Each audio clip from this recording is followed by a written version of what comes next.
esa razón este mensaje se llama Más allá de la cruz. Más allá del sol. Nos encanta tener el control del de nuestros tiempos, ¿cierto? Usted en la mañana, usted el día anterior, perdón, desde el día anterior usted ya sabe, me voy a levantar, tengo que hacer esto, tengo que hacer lo otro. Los que trabajan tienen que decir, voy a hacerle buena cara a mi jefe. Los que estudian tienen que decir, tengo que llevar determinados cuadernos, tengo tal materia. Y si usted tiene un parcial al otro día, usted tiene que decir, ¿por qué no estudié? Dios, perdóname, ayúdame, por favor. La próxima sí estudio. Pero muchas veces nuestros planes son arruinados por diferentes cosas. ¿Sí? Por la lluvia. O también encontré varios casos. Por ejemplo, aquel joven que se prepara de todo el tiempo que ha tenido para ser un futbolista profesional y en un partido X lo lesionan. Esa lesión le daña su carrera para toda la vida. O alguien que se está preparando para hacer su especialización o para pedir una beca en otro país y se prepara y estudia y trabaja fuertemente. Y me lo contaron, fue una historia verídica. Y precisamente cuando la persona o este joven se iba a ir del país, resulta que en el país de residencia cambiaron las leyes. Y entre esas leyes que cambiaron era la no recepción de extranjeros en esa parte del estudio. ¿Y sus planes fueron? O la persona que se enamora profundamente y está cerca a casarse. Llega al altar y espera ansioso, enamorado, con gozo, pero por X o Y razón su pareja desistió del compromiso. O miré un caso en el que la persona se quedó esperando a su esposa y su corazón fue roto porque ella no llegó. Y buscó explicaciones y resulta que ella murió en un accidente antes de llegar al altar. Son cosas con las que no podemos contar y no podemos controlar. Y aunque querramos tener el control de las situaciones, no va a ser así, mis amados. No, ojalá pudiéramos decir que nuestros padres no se mueran. Ojalá pudiéramos decir que nuestros hermanos no mueran. Pero es algo que sale del control de nuestras vidas. Y eso es lo primero que vamos a ver. Quiero que diga conmigo la renuncia al kairos. ¿Listo? Nuevamente, la renuncia al kairos. Y esto es lo que hace Jesús antes de morir en la cruz. ¿Cómo así, Juan, al kairos? Kairos es una palabra en griego que significa tiempo. Jesús renuncia al control del tiempo. En la cultura judía y romana era el honor de las personas estaba ligado al controlar su destino. O sea, si Steven no sabía para dónde iba, era una persona deshonorable. Si yo no tenía claro cuándo me iba a casar, con quién me iba a casar, dónde iba a construir mi casa, cuántos chivos iba a tener, cuántas ovejas iba a tener, era una persona deshonorable. O sea, la gente te miraba, estás perdida. Por eso para ellos era tan importante el control del tiempo. Incluso Jesús lo mencionó en Lucas capítulo 14, por favor, versículo 28 a 29, porque yo me preguntaba por qué Jesús habló de esto exactamente. Y miren lo que dice ahí. Leemos en el nombre del Padre, del Hijo y con la guía del Espíritu Santo. Porque, aquí viene la pregunta, ¿quién de vosotros, queriendo edificar una torre, no se sienta primero y calcula los gastos a ver si tiene lo que necesita para acabarla? Seguimos. No sea que después que haya puesto el cimiento y no pueda acabarla, todos los que lo vean comiencen ¿a qué? A hacerle burla. O en este tiempo, a hacerle bullying.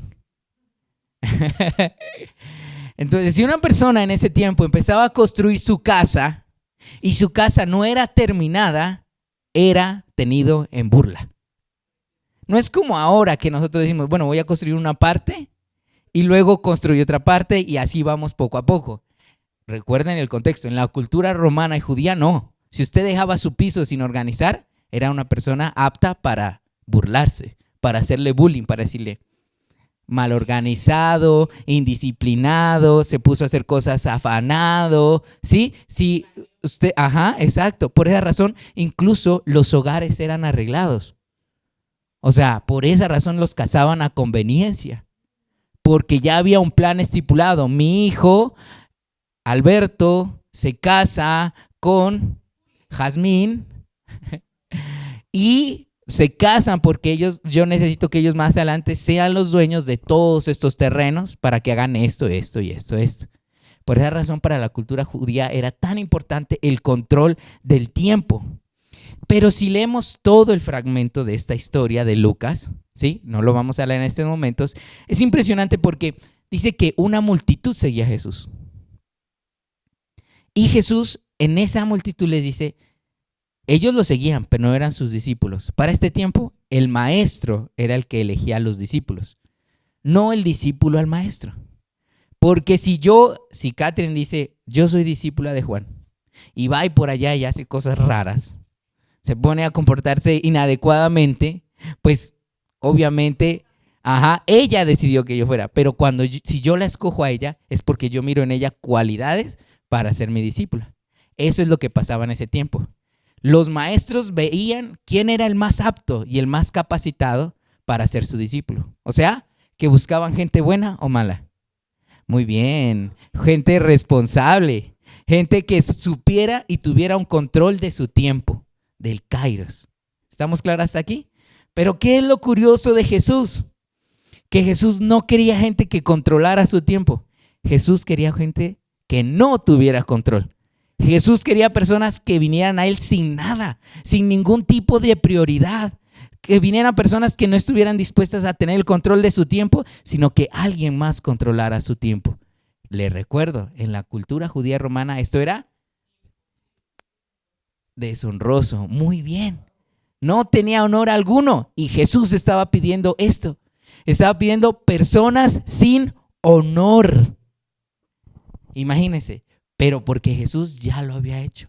El creador, el que ordenaba los tiempos, el que decidió cuándo se crearan los cielos, la tierra, las estrellas, el que decidió cuándo poner a Miller aquí en el planeta Tierra y el que decidirá el día en que Miller se muera, ese mismo Jesús renunció a controlar el tiempo. ¿Sí nos damos cuenta de lo que significa que Él renunciara a eso? Miren lo que expresa capítulo 22, 53, y es impresionante porque la vida de Jesús fue tomada por el control ¿de quién? Del Espíritu Santo. Y parecía que el Espíritu Santo no tenía el control de su vida, sino hombres pecadores, porque ellos fueron los que decidieron a qué hora debía morir, por dónde debía caminar, qué cruz debía llevar, cuántos azotes debía tener. Otros controlaban su tiempo, pero nosotros entendemos que era el Espíritu Santo. Miren lo que dice Lucas capítulo 22, 53. Léalo conmigo. Aquí, en este momento, Judas está entregando a Jesús. ¿Cómo entrega Judas al Señor? Con un beso lo entrega. El desgraciado. O sea, ¿en serio? O sea, qué forma tan hipócrita de entregar a alguien. Jesús le da el beso y Judas le da el beso a Jesús, lo entrega y Jesús, versículos anteriores, está diciendo, estuve con ustedes enseñando en todos los lugares, fui una figura pública y ahora vienen a mí, porque eran a la hora que Judas lo entregó, era a la madrugada. Vienen a buscarme a la hora de la madrugada. Sí, usted no es capaz de llegar a una casa a golpear a las 3 de la mañana. O sea, usted tiene que ser muy sinvergüenza para golpear en una casa a las 3 de la mañana. Y llegan a Jesús buscarlo precisamente a esta hora. Llegan a buscar al Señor. Y es curioso porque el Señor dice, miren lo que dice, pero esta es vuestra hora y la potestad de las tinieblas. ¿Sí podemos ver cómo Él no tenía el control del tiempo?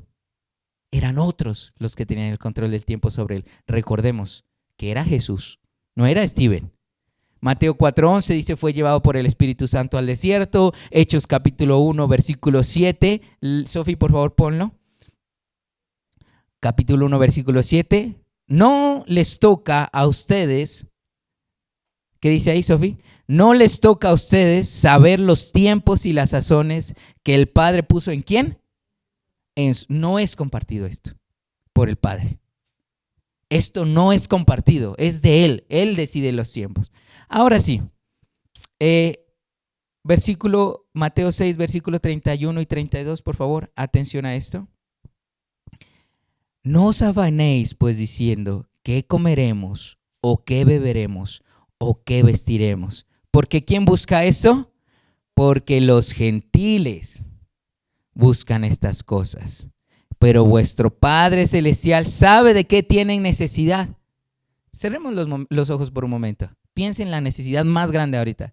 ¿Necesita plata? ¿Necesita que su papá sea sano? ¿Necesita que las cosas salgan bien con su estudio? ¿Cuál es la necesidad que usted tiene? Listo, abra los ojos. Espero que no sean tantas. Pues Dios tiene el control de cada una de esas necesidades. Pero necesita que soltemos el control. Necesitamos que le digamos, bueno, Señor, si el día de mañana, vamos a poner ejemplo de una sanidad, no he recibido mi sanidad, pues tú sabes cuándo voy a ser sano. Pero necesitamos soltar el control del tiempo. Cuando Jesús vino a la humanidad, ¿ustedes creen que la tierra estaba lista? ¿O era el momento preciso y perfecto para que Él viniera?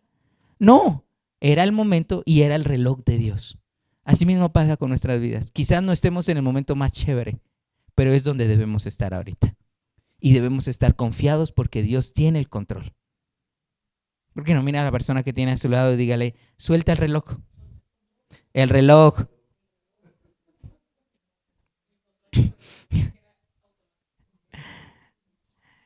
Entonces, número 1, Jesús renunció ¿a qué? Al kairos. Antes de morir en la cruz, Él renunció ¿al qué? Al kairos, el tiempo. Número 2, Él renunció a la justicia retributiva. ¿Usted sabe qué es la justicia retributiva? ¿Qué se le viene a la mente?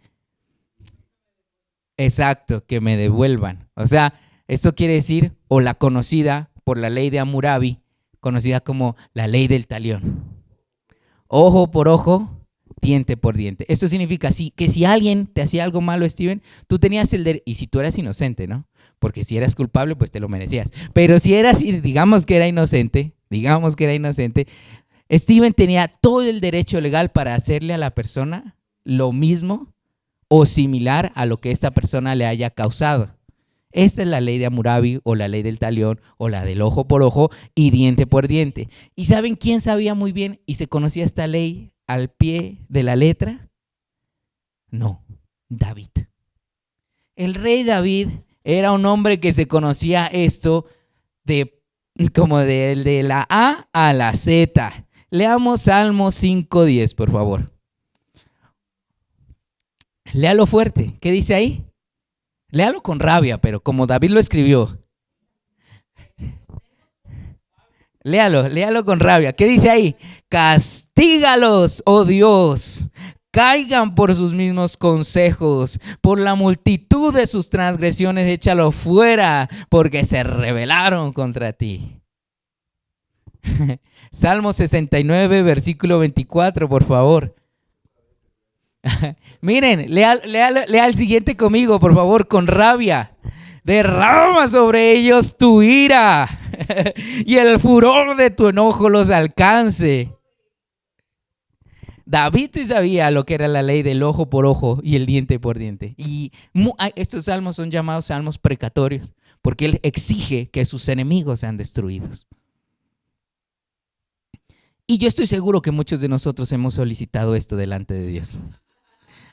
Quizás no con estas mismas palabras, o quizás con palabras peores. Por lo menos David lo hacía como un cántico, ¿sí? Como uno lee un poema, pero no, hay personas que a veces, Señor, destruye a ese hijo de su madre, etcétera, y tenemos esa cosa en nuestros corazones y ese deseo de que la justicia sea retributiva. Si alguien me hizo mal, pues que le vaya mal también. Si alguien nos tiró el carro, que se le pinche más adelante. Las 4 llantas, que se le pinchen las 4. ¿Sí?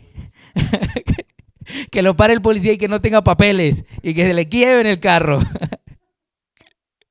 Asimismo queremos la justicia retributiva a veces con nuestros padres cuando nos hacen enojar.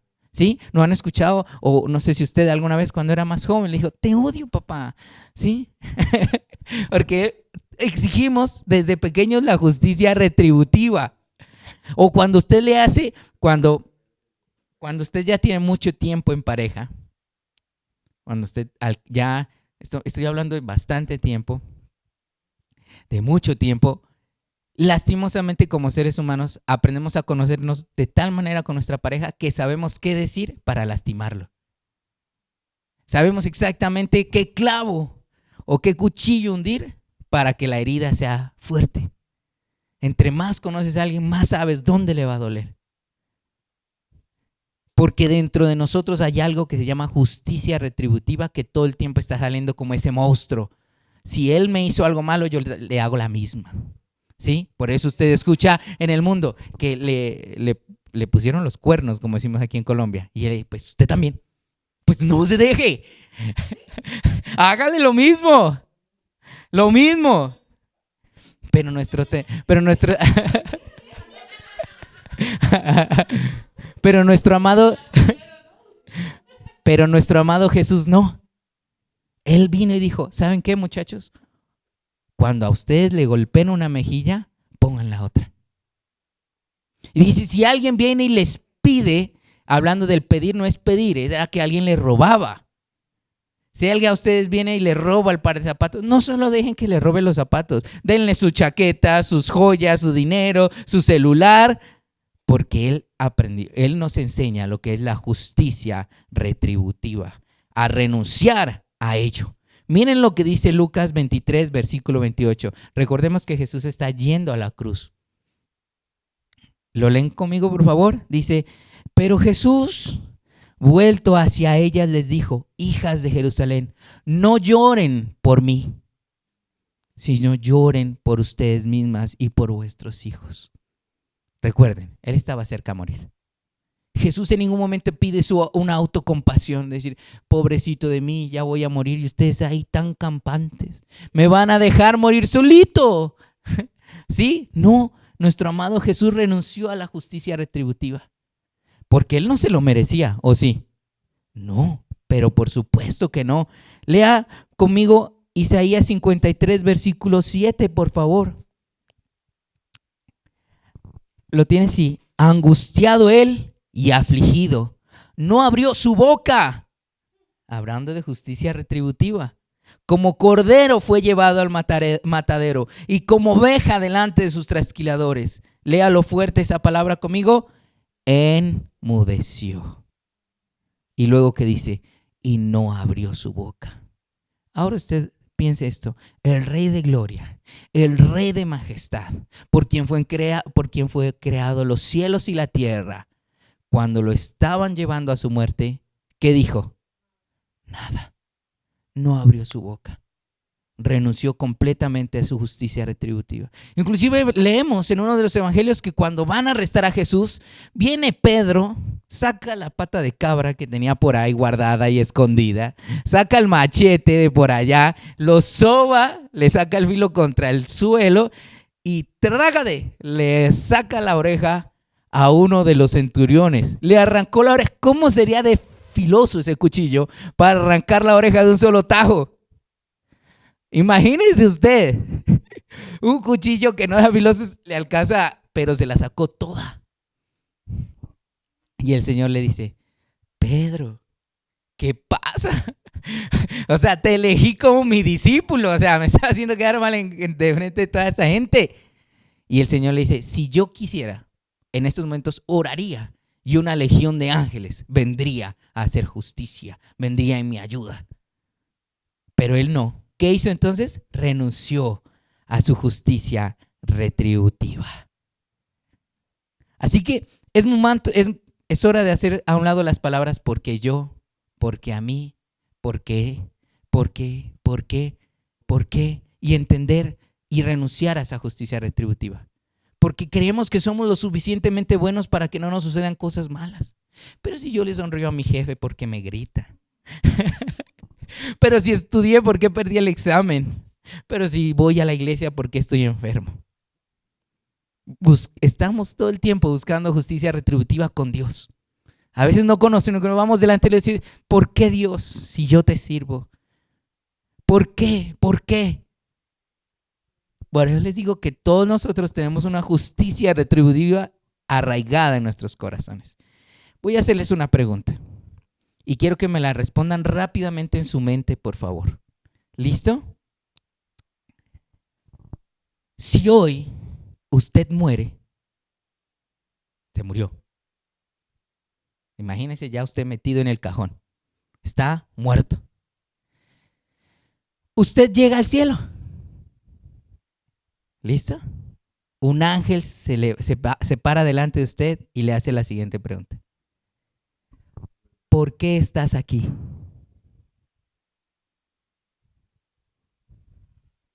Aparte de porque se murió. ¿Por qué puedes estar aquí y no en el infierno? Le hace la pregunta el ángel. ¿Ya respondió? Espero que sí. Guárdenlo en su corazón. Si la respuesta que usted, tenga la respuesta ahí. Si la respuesta que usted se dio, para no hacerlo quedar mal delante de los demás.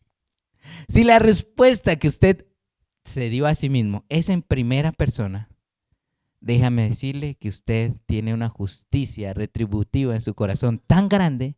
Si su respuesta es porque yo serví al Señor, porque yo recibí a Cristo, porque yo entregué mi vida a Él, déjeme decirle que usted es una persona egoísta 100% y totalmente.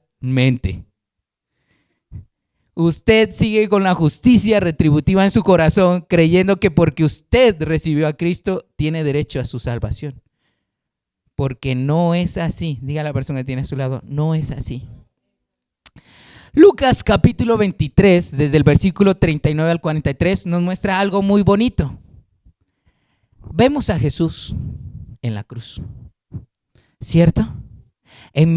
Al lado de él hay un ladrón y al otro lado hay otro ladrón. Uno de esos ladrones exalta a Jesús y nuestro amado Jesús le dice lo siguiente: hoy mismo estarás conmigo en el reino de los cielos. ¿Listo? El cielo hasta ese día no había sido habilitado para nadie. Todas las personas estaban en un lugar conocido como el seno de Abraham. El primero que tenía esa entrada al cielo era Jesús. Así que el que estrenó el cielo fue un ladrón. Fue un ladrón, mis amados. Un ladrón. Llega el ladrón al cielo, mira a unos ángeles con sus coronas de gloria y dice: esa corona tan bonita. ¿Y eso cuánto será que se puede vender? Llega al cielo el hombre y se le acerca un ángel. Y el ángel le hace la misma pregunta: ¿por qué tú estás aquí? El ladrón le dice: no sé. Porque no sabe. Y el ángel insiste: ¿acaso hiciste tus estudios bíblicos? ¿Acaso fuiste bautizado? Y el ladrón le dice: ¿qué? ¿Qué es eso? ¿Cuántas acciones buenas hiciste? Y el ladrón: pues, ¿qué te digo? De todos los que maté, a pocos torturé. El ángel queda sorprendido y llama a otro ángel, a uno de sus superiores, y le dice: miren, es que tenemos acá un hombre que no sabe por qué está acá en el cielo y por qué lo va a estrenar. Entonces el superior llega y le dice: ¿tú tienes clara la doctrina de la justificación? Y el ladrón: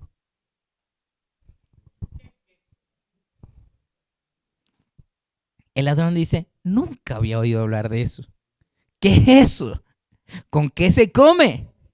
Entonces el ángel asustado le dice: entonces, ¿con qué derecho has entrado a este lugar?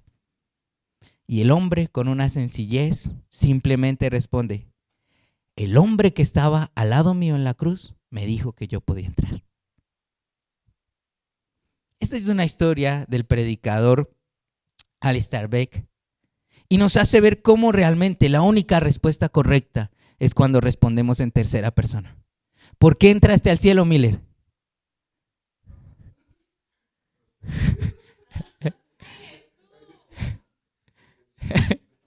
Porque Él murió por mí. ¿Por qué entraste al cielo? Porque Él se sacrificó por mí. ¿Por qué somos derechos a ser salvos? ¿Por qué? Porque Jesús entregó su vida por mí. Nada de que porque yo lo recibí, porque yo lo acepté. O sea, tenemos que bajarnos de ese derecho de justicia retributiva. La única respuesta correcta siempre será en tercera persona. Romanos capítulo 2, versículo 4, por favor. Y déjeme decirle que yo este versículo en mi Biblia no lo tenía señalado. Yo quedé anonadado, estupefacto. Miren lo que dice Romanos 2:4, por favor. Léalo conmigo. O Miller, esto es para Miller, dice: o menospreciáis las riquezas de su benignidad, paciencia y longanimidad, ignorando que su benignidad guía al arrepentimiento. ¿Qué guía al arrepentimiento? Él, todo Él, su amor, su benignidad, su paciencia. Romanos 2:4 en la versión Dios habla hoy, ¿sí está? Miren lo que dice ahí. Tú, o sea, nosotros despreciamos la inagotable bondad, tolerancia y paciencia de Dios, sin darnos cuenta de que es precisamente su bondad que nos está llevando a convertirnos a Él. Renunciemos a la justicia retributiva, por favor. Renunciemos a eso, mis amados. Hagamos a un lado todo eso, por favor. Como tercer punto, el Señor renuncia a su linaje, a la identidad del linaje. Nuevamente, transportémonos a la cultura judía. Usted ha leído en la Biblia que dice: Él es hijo del hijo del hijo del hijo del hijo del hijo. Y hay unos nombres rarísimos que usted cuando los lee no los quiere leer. Yo, por ejemplo, me los salto. Yo sí soy sincero. Cuando llega a Crónicas y llegan: Señor, perdóname. Siguiente. Y me rinden esos capítulos que da miedo. Pues resulta que para un judío la manera de recibir honra era a través de su genealogía y lo que él dejaba para la siguiente generación. O sea, Stephen era la persona escogida para dejar honra para sus hijos. Y para ellos era una regla. O sea, usted no podía ser un papá borracho, un papá mentiroso, un papá que estafa. Porque ¿qué hacía? Deshonraba a todo su linaje, a toda su familia. Su familia era conocida como la familia de ladrones, de borrachos, de mujeriegos. Pero recordemos, ahora, o sea, usted mira en Colombia y eso lastimosamente es algo normal, ¿no? Pero para el tiempo de la cultura judía, no. ¿Y qué hizo Jesús con su linaje real? Miller, tú que eres ya anciano, conocedor de palabra de Dios. ¿Qué hizo Jesús con su linaje, esposa? Pero ¿de qué manera renunció?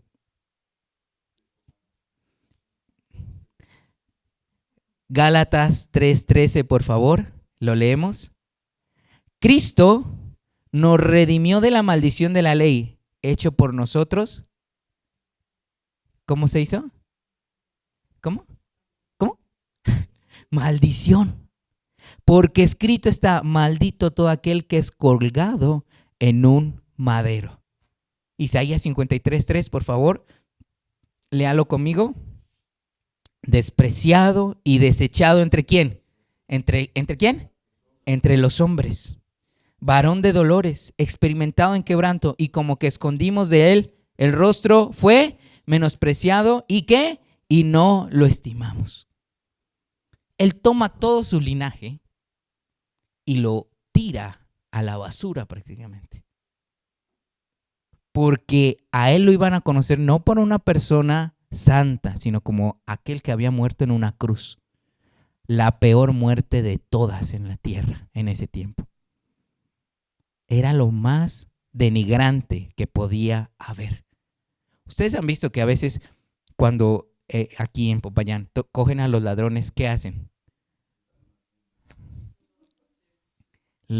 Muchas veces los desnudan, los amarran, los golpean. Porque suben videos de ellos, que este es un ladrón, etcétera, etcétera, etcétera. Pero porque son culpables. Ahora usted imagínese lo mismo, pero con Jesús. Y usted imagínese qué pensaría la familia de Jesús. Todos cuidando el linaje. Y Jesús viene y todo lo tira. Porque Jesús entendía lo que dice Mateo capítulo 6, versículo 19, por favor. Léalo. No se hagan tesoros en la tierra donde la polilla y el óxido destruyen, ni donde los ladrones minan y hurtan. ¿A dónde tenemos que hacer tesoros? En el cielo, donde la polilla y el óxido no destruyen y donde ladrones no hurtan, porque donde esté vuestro tesoro, allí está su corazón. Si Jesús rechazó toda su genealogía y estuvo dispuesta a hacerla a un lado, ¿por qué? Diga fuerte, porque me ama. Porque me ama. Dígalo fuerte, porque me ama. Jesús nos ama. Jesús nos ama. Así que despojémonos de estos tesoros terrenales para recibir los celestiales. Y con esto nos despedimos el día de hoy, por favor. Por último punto, el Señor renuncia al poder o esto se llama a la omnipotencia operativa. ¿Qué significa? Al poder de bajarse de la cruz. Quiero que traigamos a escena en nuestras mentes Jesús en la cruz. ¿Ya la tiene? Resulta que cuando alguien era condenado a la cruz, no era para que muriera inmediatamente, sino era para que tuviera la muerte más dolorosa y más lenta posible. ¿Por qué razón? Al ser clavado en la cruz, ¿qué pasaba? La persona quedaba suspendida con los brazos y los pies fijos. En esta posición, los huesos de los costados hágase usted. Por un momento parece que somos flacos, pero volvemos. Porque cuando usted hace esto, los músculos de acá se comprimen, se vuelven más chiquitos. Y el diafragma igualmente. Y esta caja torácica es la responsable de la respiración. Muy bien. Cuando ellos estaban en esta posición, les era imposible respirar. Entonces la persona empezaba a ahogarse lentamente. A ahogarse. Por eso la crucifixión muchas veces duraba días. Días, mientras la persona iba perdiendo todo su oxígeno. Y entonces, ahí inmediatamente entra nuestro sentido de sobrevivir, de supervivencia. Los clavos eran puestos no sobre las manos, sino sobre las muñecas. Porque las muñecas tenían la cantidad de huesitos que hay aquí, hacía que, como entra el sentido de supervivencia, la persona trataba de, con sus piecitos, porque abajo del pie le ponían un palito, de impulsarse con el fin de que sus brazos recayeran un poquito. Si usted hace esto se descomprimiera y tuviera la oportunidad de respirar un poquito más. Pero ¿esto qué hacía? Que el dolor de los clavos atravesados sea insufrible. Aunque quisieran respirar, al hacer esto, este movimiento en sus pies hacían que el clavo destrozara más hueso y músculo a su alrededor. Cada vez que intentaban respirar era un dolor incomparable. Ahora usted imagínese no solo respirar, sino hablar en ese momento. Y ahí encontramos algunas de las palabras de Jesús. Cuando le encarga a Juan, su mamá. Imagínense el amor de Jesús por María. Hablar en ese momento. Si respirar resulta imposible, ahora amar. Y entre esas palabras de amor, el Señor expresa: Señor, perdónalos una y otra vez, porque no saben lo que hacen. Perdónalos. Él, para poder hablar, tenía que hacer subir sus pies para que él pudiera tener algo de aire y así pudiese hablar. Porque cuando a usted le sacan el aire, ¿puede hablar? No, uno que no puede hablar.